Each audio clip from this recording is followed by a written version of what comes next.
मैं प्रॉपर मुंबई का रहने वाला हूँ। यहाँ मदरसे के चंदे के लिए आया था। मैं वकील साहब से मिलने के लिए गया था। आपकी गाड़ी पे थे या फिर कैसे? नहीं, मैं साइड से खड़ा हुआ चले जा रही है यार, कहीं के अपने और तुम्हारे गाड़ी वाले ने आपको आकर के भिड़ा दी। इतना तेज गाड़ी आई कि भागने का भी मौका नहीं मिला मुझे, और 3 गाड़ियों को कुचलते हुए उसने मुझे टक्कर मारी। आरोपी के जो यार दोस्त हैं वो मुझको धमकी दे रहे हैं कि मुंबई वापस चले जाओ, यहाँ तुम्हारा कुछ नहीं हो पाता। लेकिन मुझे पुलिस पर पूरा यकीन है। मुझे तो ऐसा लगता है आरोपी की और चौहान सर की मिली भगत है। आरोपी ने चौहान सर को मैनेज कर लिया, मुझे ऐसा लगता है। मैं मोहम्मद जफर इरशाद अहमद सलमानी। आप यहाँ पर पुलिस कमिश्नर ऑफिस पर आए तो किस लिए आए, क्या मसला था? मैं सीपी साहब के पास में इसके लिए आया, मैंने जिंसी पुलिस स्टेशन में एफआईआर की थी आरोपी के खिलाफ। 14 तारीख को मेरा एक्सीडेंट हुआ था। कहाँ पर हुआ था? ये चंपा चौक से आगे महादेव मंदिर के पास सफारी गाड़ी से 14 तारीख को एक्सीडेंट हुआ। एक्सीडेंट की वजह से मैं उसका गाड़ी का नंबर देख नहीं पाया था। अब मैं जिंसी पुलिस स्टेशन में गया। जिंसी पुलिस स्टेशन में मैंने एफआईआर की। एफआईआर तो ले ली गई मेरी। उसके बाद 1 दिन गुजरा, 2 दिन गुजरे, 3 दिन गुजरे, हफ्ता गुजरा, 15 दिन गुजरे, यहाँ तक के 20-22 दिन गुजर गए। आज 5 से 6 तारीख हो गई, अभी तक कोई रिस्पांस नहीं आया। जो मेरे केस की इन्वेस्टिगेशन कर रहे थे उनका नाम है SHO चौहान। चौहान सर के पास में मैं जाता हूँ, जब भी जाता हूँ वो एक ही बात बोलते हैं कि आप गाड़ी का नंबर ढूंढ के लाए, गाड़ी का नंबर होगा तभी हम उसके ऊपर कोई कार्रवाई कर सकते हैं। अभी मैं मुंबई से आया हुआ साहब, मैं यहाँ पर तो रहता नहीं हूँ, गरीब आदमी हूँ, मदरसे के चंदे के लिए आया था। अब मुंबई से मैं आने के बाद यहाँ मैं किसी को जानता नहीं इतना, मैं कैसे गाड़ी का नंबर ढूंढूंगा। एक्सीडेंट हुआ चंपा चौक से लेकर के रोशन गेट तक सरकारी कैमरे लगे हुए हैं, उसमें वो चेक कर सकते थे।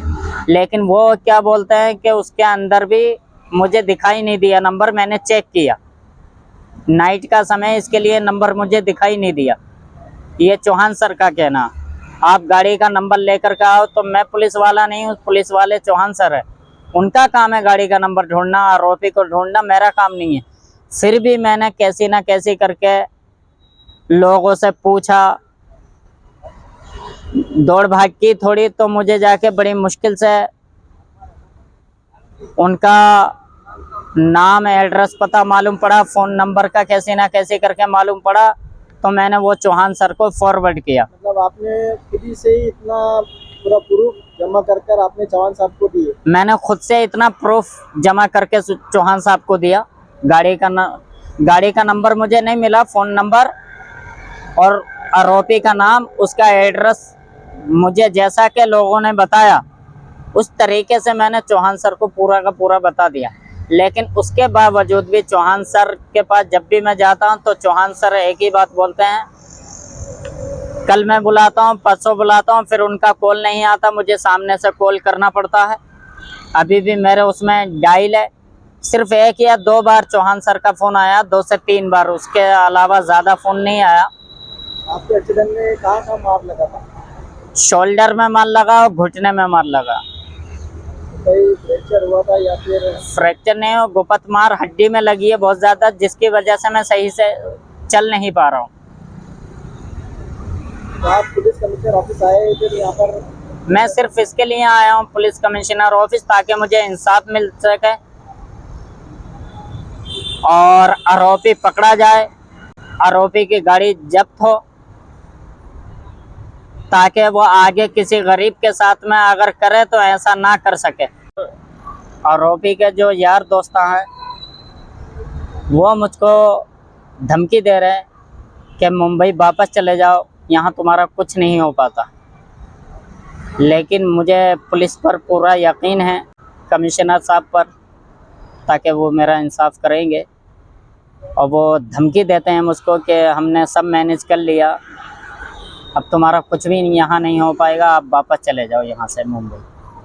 लेकिन मैंने इसी वजह से कमिश्नर साहब के ऑफिस आया, और चौहान सर भी मुझे लगता है कि मैनेज हो गए हैं, आरोपी ने मैनेज कर लिया है। इसी वजह से जिंसी पुलिस स्टेशन से भी कोई कार्रवाई आगे नहीं बढ़ रही। बस मैं इतना चाहता हूँ सर, मेरा इंसाफ हो, आरोपी पकड़ा जाए, उसकी गाड़ी जब्त हो।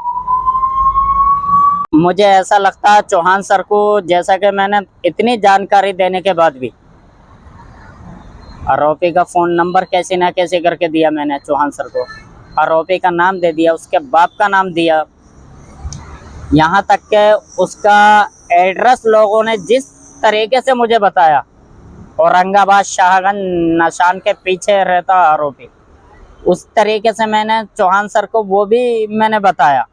उसके बावजूद भी जब भी मैं जाता हूँ कि कैमरा, मैं बोला, मैं सर आप कैमरे में चेक करके उसका पता लगाइए, उसकी गाड़ी का नंबर निकालिए, तो बोलते हैं कैमरे में दिखाई नहीं दे रहा मुझे। नाइट का समय था इसके लिए। तो जब सरकार ने इतने महंगे महंगे कैमरे किसके लिए लगाए हैं, ताकि नाइट में और डे में अगर कोई भी केस आता है या कोई भी परेशानी आती है तो उसको वो पूरी तरीके से हल कर सकें, इसी के लिए कैमरे लगाए ना।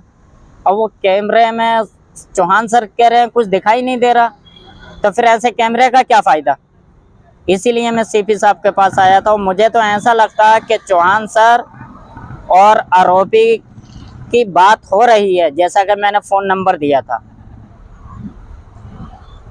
आरोपी की बात हो रही है। एक दो बार चौहान सर ने मेरे सामने भी आरोपी से बात की थी। अब चौहान सर की मेरे पीछे भी बात होती है। मैं जब भी फ़ोन करता हूँ तो आज आना कल आना, जब मैं जाता हूँ चौहान सर के पास में तो सीधा बोलते हैं गाड़ी का नंबर लेकर के आओ, नहीं तो मैं चार्जशीट भेज दूंगा। चार्जशीट कैसे भेजेंगे सर, जब गाड़ी का नंबर ही नहीं है उनके पास में। तो मुझे तो ऐसा लगता है आरोपी की और चौहान सर की मिली भगत है।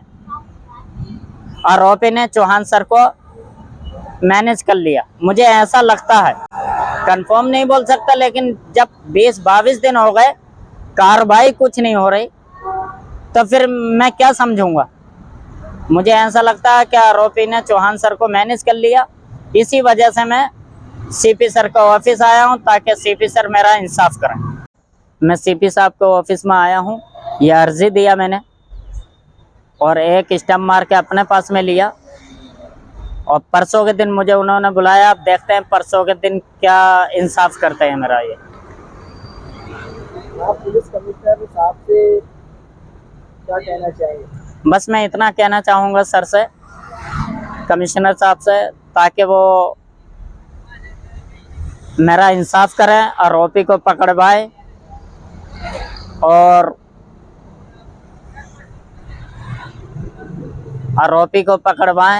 और उसकी गाड़ी जब्त करवाएं, ताकि वो आगे भविष्य में कभी किसी और के साथ में ऐसी दुर्घटना ना कर सके। आप प्रॉपर कहाँ के रहने वाले? मैं प्रॉपर मुंबई का रहने वाला हूँ।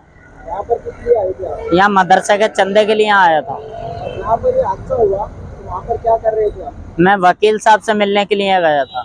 तो आपकी गाड़ी पे थे या फिर कैसे? नहीं, मैं साइड से खड़ा हुआ था। मतलब वो गाड़ी वाले ने आपको आकर गिरा दिया? आकर के भिड़ा दी। इतना तेज गाड़ी आई कि भागने का भी मौका नहीं मिला मुझे, और 3 गाड़ियों को कुचलते हुए उसने मुझे टक्कर मारी।